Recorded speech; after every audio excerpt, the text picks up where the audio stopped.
એટલે 2.2 વિભાગનું આપણે આ ઉદાહરણ છઠ્ઠું જોઈએ. એટલે આમાં બસ બીજું કશું નથી, બધું જુદા જુદા સૂત્રો લઈ અને આપણે રિપીટ કરાવે છે. જો આમાં ફેર એટલો છે, આ x² ને બદલે -x² છે, એટલે -x² એટલે આનો સહગુણક -1 છે.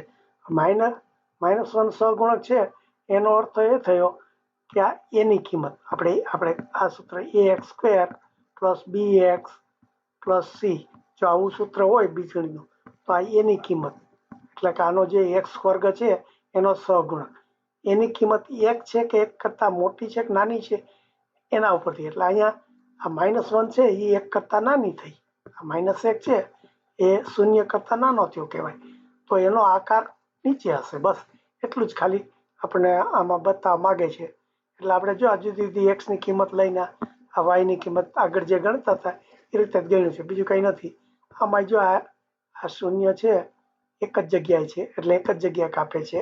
આ બધા જ વાયની કિંમતમાં કેટલી જગ્યાએ 0 આવે છે ત્યારે એને અનુકૂળ એને લગતું જે એક્સ હોય એ એનો 0 ગણાય. એટલે આનો 0 આ -1 છે, એટલે જે એક્સની કિંમત હોય. એટલે તમે એને આ જો ગ્રાફ દોરશો અહીંયા, તો આ ગ્રાફમાં આ જો આ 1 છે એનો 0 થયો અને આનો ગ્રાફ ઊંધો થયો, કારણ કે આ x² એ માઇનસ હતો. એટલે આ રીતે આ છઠ્ઠું ઉદાહરણ ખાલી ઊંધો ગ્રાફ થયો એટલું બતાવવા માટે દોર્યું છે.